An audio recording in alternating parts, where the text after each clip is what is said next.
ভারত ও পাকিস্তান দুই পারমাণবিক শক্তিধর দেশের সম্পর্ক আবার উত্তপ্ত হয়ে উঠেছে। এবার আর কথার যুদ্ধ নয়, আক্রমণ আর প্রতিশোধের বাস্তব মঞ্চে নেমে এসেছে দুই প্রতিবেশী। আর এই উত্তেজনার কেন্দ্রে উঠে এসেছে এক ভয়াবহ বার্তা। ভারতের বিরুদ্ধে প্রতিশোধ ছাড়া আর কোনো বিকল্প নেই। এই কথাটা বলেছেন পাকিস্তানের উপপ্রধানমন্ত্রী ইশহাক দার। কিন্তু প্রশ্ন হচ্ছে, এই প্রতিশোধ কি শুধু প্রতিরক্ষার নামে, নাকি এর পেছনে রয়েছে আরও গভীর রাজনৈতিক ও কৌশলগত হিসেব? ২২ এপ্রিল কাশ্মীরের পেহেলগামে এক রক্তাক্ত হামলায় প্রাণ হারান ২৬ জন।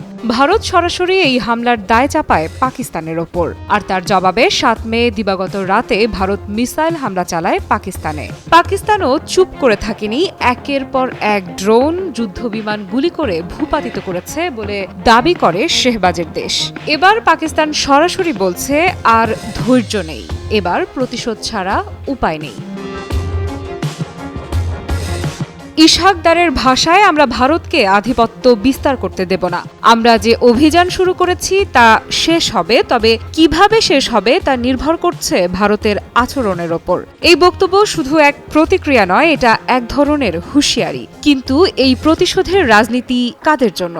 সাধারণ মানুষের জন্য তো নয়। সীমান্তের দুই পাশে বসবাসকারী লাখো মানুষের জীবনে নেমে আসতে পারে ভয়াবহ বিপর্যয়। প্রশ্ন হচ্ছে, এই আক্রমণ পাল্টা আক্রমণের খেলায় আসলে লাভবান হচ্ছে কারা? পাকিস্তান দাবি করছে তাদের পক্ষ থেকে আক্রমণ হয়েছে সীমিত মাত্রায়, আনুপাতিক ও প্রতিরক্ষামূলকভাবে। কিন্তু তারা এটাও বলছে, ভবিষ্যতে আরও বড় পদক্ষেপের জন্য তারা প্রস্তুত। ফাতেহ-1 ক্ষেপণাস্ত্র ব্যবহার করে ভারতের সামরিক স্থাপনায় আঘাত হানার দাবিও এসেছে তাদের পক্ষ থেকে।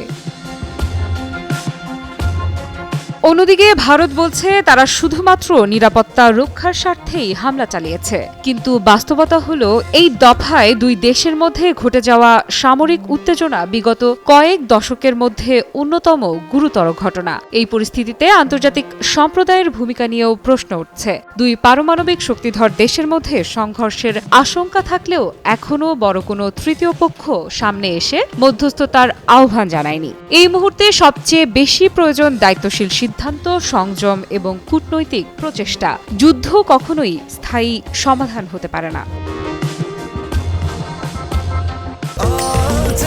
স্বাস্থ্যকর অল টাইম হানিকম, সব সময় all time healthy life. Pakistan বলছে তাদের সহ্যের সীমা পার হয়েছে। ভারত বলছে তারা শুধু জবাব দিচ্ছে। কিন্তু প্রশ্ন হচ্ছে, এই সীমা কে ঠিক করে?